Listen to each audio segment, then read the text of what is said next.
1, 2, 3. Assalamualaikum warahmatullahi wabarakatuh. Halo semua, kami dari kelompok Faraj, Fakih, Dini, dan Diva. Saat ini kita akan menjelaskan materi tentang coloid. Ayo kita tonton aja. Check it out. Action. Nah guys, jadi sistem dispersi juga memiliki dua macam. Jadi ada zat pelarut dan zat yang terlarutnya. Jadi ada zat penglarutnya dan juga ada zat yang terlarutnya. Jadi misalkan zat penglarutnya adalah air dan zat yang terlarutnya adalah garam, misalkan seperti itu. Nah, tadi saya sudah menyebutkan ada 3 macam sistem dispersi. Yang pertama adalah larutan, suspensi, dan koloid. Nah, cara membedakan 3 ini itu gimana nih? Nah, saya akan memberikan contoh masing-masing satu. Yang pertama adalah larutan, dispersi halus. Nah, dispersi halus adalah dispersi yang langsung terurai aja, jadi tidak ada perubahan warna, ada perubahan endapan atau bagaimana, tidak ada. Jadi contohnya adalah campuran larutan air dan zat garam. Jadi apabila garam dimasukkan dan diaduk di dalam air tersebut tidak akan terjadi perubahan. Nah, yang kedua ada suspensi, yaitu dispersi kasar. Yaitu suatu sistem dispersi yang apabila dilakukan akan menyebabkan air itu terjadi ada endapan maupun keruh atau bagaimanapun. Akan terjadi endapan di pada cairan tersebut. Contohnya adalah apabila air dicampur dengan pasir, apabila kalian aduk akan terjadi endapan dan air berubah jadi keruh. Dan yang kedua adalah yang terakhir ada koloid, ada dispersi koloid. Dan dispersi koloid adalah, saya akan memberikan contohnya adalah air dan susu. Apabila air dicampur dengan susu, warna air pun akan berubah dan tapi tidak menyebabkan terjadi endapan. Seperti itu contohnya. Nah, saat ini saya akan memberitahu apa itu jenis-jenis koloid. Jenis-jenis koloid ada yang saya akan sebutkan ada 3, yaitu yang pertama sol. Sol merupakan sistem koloid dengan fase terdispersi padat yang didispersikan dalam padatan cairan atau gas. Jadi sol dapat dibedakan menjadi 3 jenis juga berdasarkan medium pendispersi sebagai berikut, yaitu sol padat, sol cair, dan sol gas. Yang kedua ada emulsi. Emulsi merupakan sistem koloid dengan fase pendispersi berupa zat cair yang dispersikan dalam padatan cair atau gas. Jadi emulsi dapat dibedakan juga menjadi 3, yaitu emulsi padat, emulsi cair, dan emulsi gas, seperti yang pada sol juga.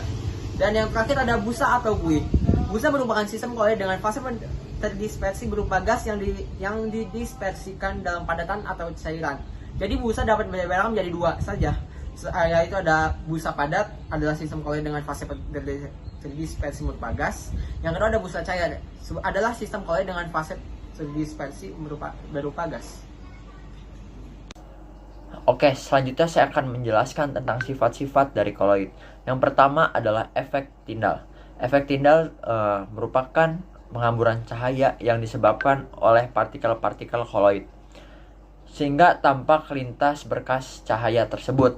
Efek Tyndall ditemukan oleh John Tyndall pada tahun 1820 hingga 1893. Seorang ahli fisika asal Inggris. Ini salah satu cara yang sederhana untuk mengenali sifat koloid.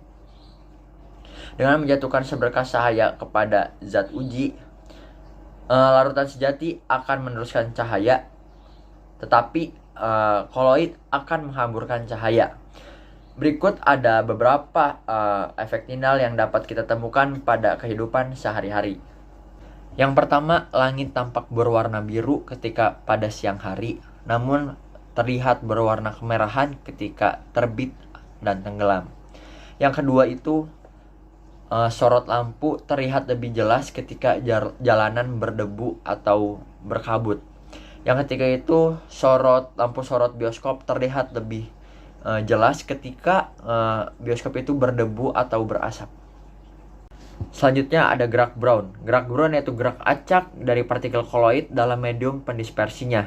Gerak Brown terjadi karena adanya tumbukan antara molekul pendispersi terhadap partikel koloid. Adanya gerak Brown mengakibatkan partikel-partikel dalam sistem koloid menjadi relatif stabil karena gerakan yang terus-menerus akibat tumbukan dari partikel koloid akan mengurangi pengaruh gaya gravitasi, sehingga partikel koloid tidak mengendap meskipun didiamkan. Kenaikan suhu dari sistem koloid akan meningkatkan kecepatan gerak partikel terdispersi sehingga gerak Brown juga akan semakin cepat. Hal ini dikarenakan energi kinetik molekul medium meningkat sehingga menghasilkan tumbukan yang kuat. Selanjutnya ada adsorpsi. Peristiwa penyerapan ion atau molekul oleh permukaan partikel koloid disebut adsorpsi. Penyebab terjadinya karena partikel koloid mempunyai permukaan yang luas sehingga partikel-partikel yang teradsorpsi terkonsentrasi pada permukaan partikel koloid. Partikel koloid, terutama koloid Sol, baik partikel netral maupun partikel bermuatan, mempunyai daya adsorpsi yang baik terhadap partikel-partikel pendispersi pada permukaan. Beberapa pemanfaatan sifat absorpsi dalam sehari-hari, salah satunya adalah pemutihan gula batu. Selanjutnya adalah koloid pelindung. Sistem koloid relatif kurang stabil bila dibandingkan dengan larutan. Suatu koloid dapat distabilkan dengan menambahkan koloid lain yang disebut koloid pelindung. Koloid pelindung akan membungkus partikel zat terdispersi sehingga tidak dapat lagi mengelompok. Berikut salah satu pengaplikasian koloid pelindung dalam kehidupan sehari-hari adalah cat dan tinta dapat bertahan lama karena menggunakan suatu koloid pelindung. Selanjutnya adalah elektroforesis. Elektroforesis adalah peristiwa penggerakan partikel koloid yang bermuatan dalam medan listrik. Apabila partikel koloid dimasukkan dalam sepasang elektrod kemudian dihubungkan ke sumber arus searah, koloid akan bergerak ke arah elektrode yang bermuatan berlawanan dengan partikel koloid. Elektroforesis dapat digunakan untuk menentukan jenis muatan koloid. Prinsip kerja elektroforesis dapat digunakan untuk mengatasi masalah pencemaran udara dengan menggunakan alat pengendap Cottrell. Selanjutnya, muatan koloid. Semua partikel koloid mempunyai muatan sejenis. Hal ini menyebabkan adanya gaya tolak-menolak antara partikel-partikel koloid. Akibatnya, partikel koloid tidak dapat berhabung sehingga memberikan kestabilan pada sistem koloid. Partikel koloid dapat memiliki muatan karena adanya proses adsorpsi dan proses ionisasi permukaan partikel koloid. Pada proses adsorpsi, partikel koloid mengadsorpsi partikel bermuatan dari medium pendispersinya. Sebagai contoh, soal FeOH3 memiliki kemampuan mengadsorpsi kation dan meduin pendispersinya, sehingga sol FeOH3 bermuatan positif. Sedangkan sol AS2S3 memiliki kemampuan mengadsorpsi anion medium pendispersinya, sehingga sol AS2S3 bermuatan negatif. Selanjutnya, koagulasi. Partikel-partikel koloid bersifat stabil dengan nada yang muatan listrik. Jika muatan listrik hilang, maka partikel-partikel koloid dapat saling bergabung membentuk suatu gumpalan atau flocculant. Dengan adanya gaya gravitasi, maka gumpalan itu akan mengendap. Proses pengumpulan dan pengendapan partikel koloid disebut koagulasi. Koagulasi dapat terjadi melalui beberapa cara, antara lain salah satunya menggunakan prinsip elektroforesis. Proses elektroforesis adalah penggerakan partikel-partikel koloid yang bermuatan ke elektrode dengan muatan berlawanan. Ketika mencapai elektrode, maka partikel-partikel tersebut akan kehilangan muatannya sehingga menggumpal dan mengendap di elektrode.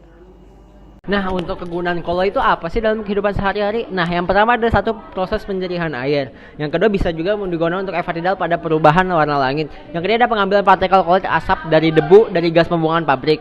Yang keempat juga kita bisa untuk menggunakannya untuk industri komestik. Yang kelima ada pengumpalan darah karena pemutihan gula. Yang ketujuh ada bahan pencuci.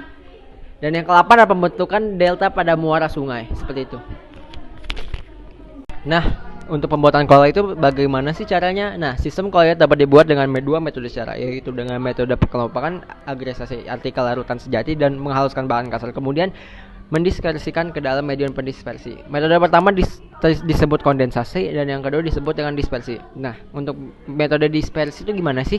Nah, pembuatan sistem koloid dengan metode dispersi dengan dilakukan dengan cara menghaluskan partikel besar, partikel suspensi menjadi partikel berukuran koloid. Ada 4 cara yang dilakukan dengan menggunakan cara dispersi, yaitu dengan cara mekanik, busur Bredig, homogenisasi, dan peptisasi. Nah, dan untuk metode kondensasi, pembuatan sistem koloid dengan metode kondensasi merupakan suatu metode pembuatan sistem koloid dengan mengubah partikel larutan sejati, atom, ion, atau molekul menjadi partikel berukuran koloid. Hal ini dapat dilakukan dengan cara reaksi kimia seperti reaksi hidrolisis, dekomposisi, rangkap, penggantian pelarut, maupun dengan redoks. Oke, selanjutnya saya akan membahas tentang pemurnian koloid. Koloid yang dibuat dengan cara dispersi maupun kondensasi dapat dilakukan dengan beberapa cara seperti yang dialisis, elektrodialisis, dan ultrafiltrasi. Dialisis merupakan proses pemurnian partikel koloid dari muatan-muatan yang menempel pada permukaan. Lalu elektrodialisis merupakan proses dialisis di bawah pengaruh medan listrik. Elektrodialisis hanya dapat digunakan untuk pemisahan partikel-partikel zat terlarut elektrolit. Selanjutnya ultrafiltrasi koloid tidak dapat disaring dengan penyaringan biasa. Koloid dapat dipisahkan dari ion-ion pengganggu dengan menggunakan kertas saring yang berpori halus. Agar pori-porinya menjadi kecil, kertas saring dicelupkan ke dalam kolodian, misalnya selofan.